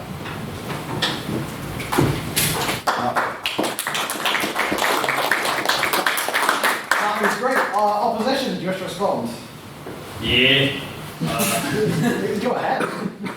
I'll tell you what it is in principle the proposition I've put forward. And what it is it's direct rule with extra steps, except one that doesn't function as well logistically. And whereas we, on the opposition, have argued that devolution in itself is a strong enough principle to stand up for and have that idea as something to strive towards. And our belief is that in Northern Ireland, where there is not a say in government from its own people based on elections that makes its own parliament, is not the sort of society that we should strive towards. Right, now, are there any questions for the opposition? No. Yes, one. There we go. How does Stormont ever work? We can't even agree what this place is called. How can the system ever work? Decide amongst yourselves. Decide amongst yourselves. No, it's really fine to and if you want to, I'll do it if I have to. What is it? We can't decide what this place is called. Is that true? Is that really true when we both want what's best for what this country is? I think that uprooting everything that we have built, everything that we have come together to stand towards, and throwing that away in this risky, daring, irresponsible utopia that the proposition are putting forward is the definition of insanity. It is, as you said, direct rule with extra steps. It is when you think Stormont's bad, you think that we can't agree, think how that would look on a larger scale. It's just completely infeasible, not possible at all. And we've already talked tonight about how devolution is so important to be able to solve issues on a smaller scale. Let's stick with devolution, what's resolved the peace, and what has worked. I agree with this handsome man. Proposition. Okay, so we have this emphasis from Mark coming here where it's like, oh, we need to make sure that we can put the mechanisms in place to solve issues on a smaller scale. And then simultaneously, his entire side, throughout the entirety of the debate, ignores the core crux, the second part of our mechanism, which is a re-emphasis on local government. Local government and community governance is what we can use to ensure that sectarianism is fought through this, and we can ensure that people are able to deal with their issues on a local scale. They are able to deal with issues that matter to them on a small scale, and they can put things in place far better than even a devolved government can do, and especially just separate entities can do. Now we move on to abstaining questions. Now, for those of you who are new, those of you who haven't been before, and those of you who just need a little reminder, an abstaining question isn't trying to get a question in for the opposition or the proposition. It's a question that could be delivered to both sides equally or neither side. It is just a point that you throw out in the open for them to react to. Yes. Just for the opposition and the proposition, do you believe it is a negative or a positive that certain articles of legislation that were prevented from being implemented by Stormont are now being implemented, essentially being forced through by the UK government, in the absence of a functioning government in Stormont, specifically, regarding gay marriage.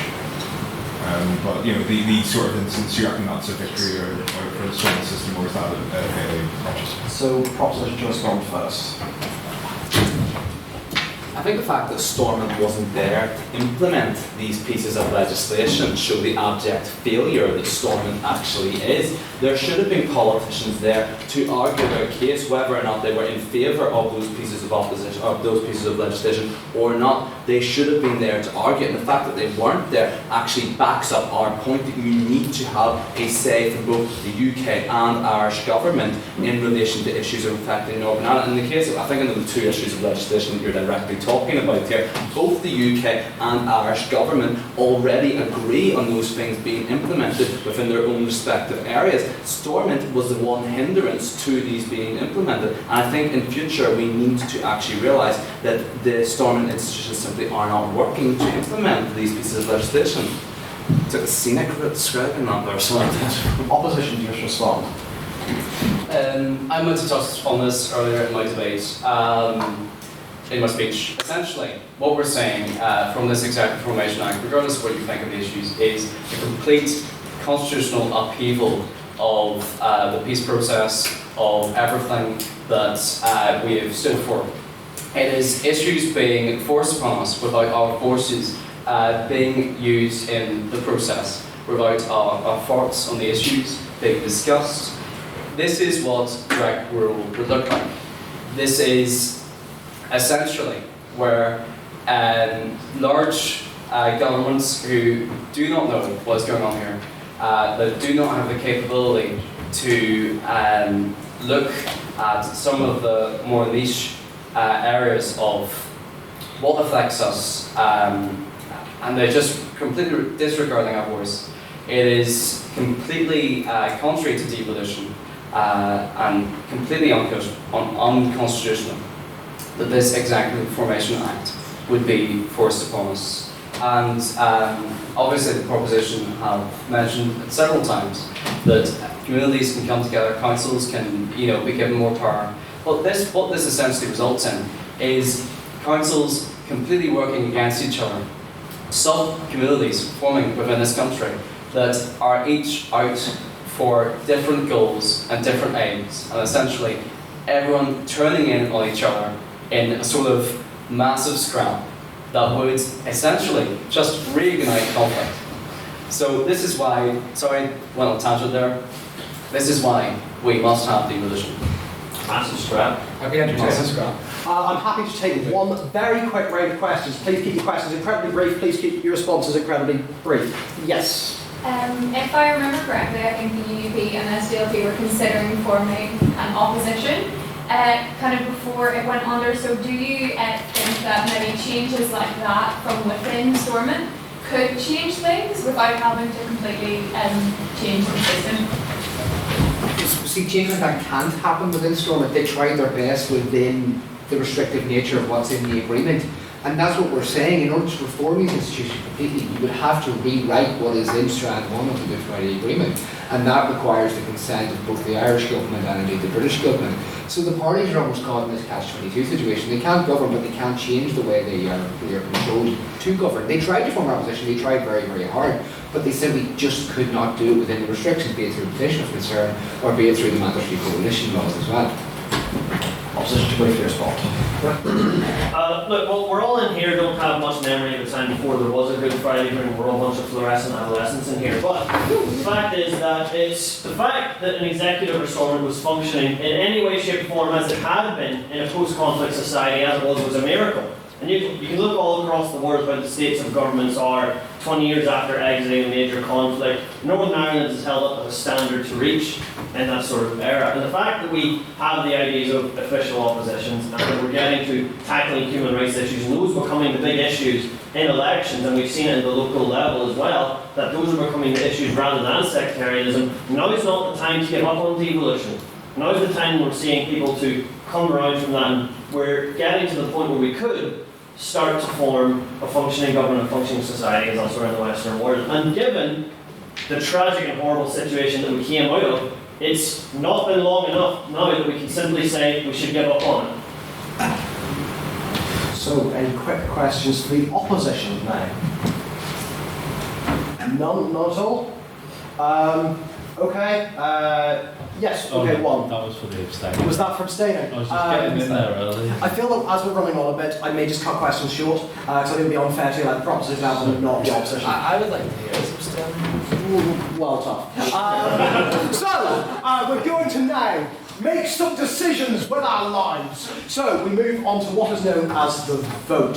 So, it's normally a members only thing, but because there are a lot of new people here, we're not going to ask you to raise your membership cards. It's just going to be for everyone. So, if you believe that the proposition spoke better on this motion, please raise your hands and say aye. Aye. Aye. Oh, wait, no. Cheers, songs.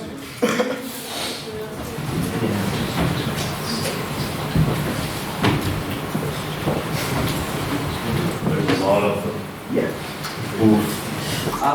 Member, is this on speaker ability for the opposition? Please raise your hands and say nay. Nay. Myself a nay.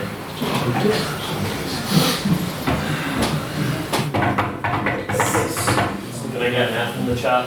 F's not allowed. No more F. And anyone who wants to abstain on the motion, meaning that you think they spoke equally well or equally terribly, please raise your hands and say meh. That's it, there's no Stormont opposition there. Right, you go? Yeah. Mr. Treasurer, could you please read back that vote? We have 27 votes for the proposition, 7 for the opposition, and 8 abstaining. The proposition have it, the proposition have it!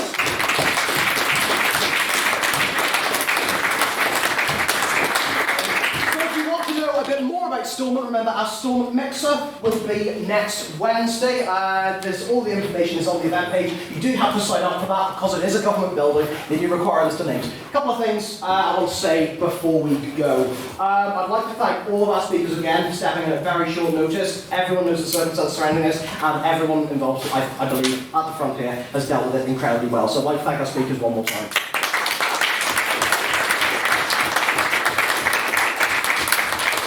You enjoyed this debate. If you wish to sign up for the Terrific to get access to all of our membership benefits like the Halloween pub crawl, access to the formal, access to all of our special events throughout the year, myself and Mr. Matthew Bryson will be taking sign-ups where you'll get a lovely membership card like that. That will cost £5. So if you wish to sign up, we'll be at the front. Speakers to the front for a photograph. I won't be in that photo.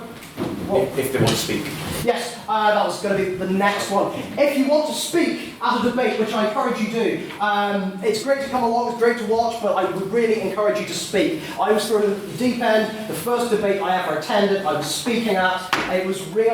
It was a bit of a baptism of fire, but it was really great fun. So if you're interested in any of these debates, either talk to Mr. Russell Nairn or send the Facebook page a message. The debates that are coming up are next week. This House believes mainstream feminism fails minorities. This House believes in objective morality. This House regrets the romanticisation of the past. This House would date a vampire. This House regrets rainbow capitalism. This House supports national security over individual liberty.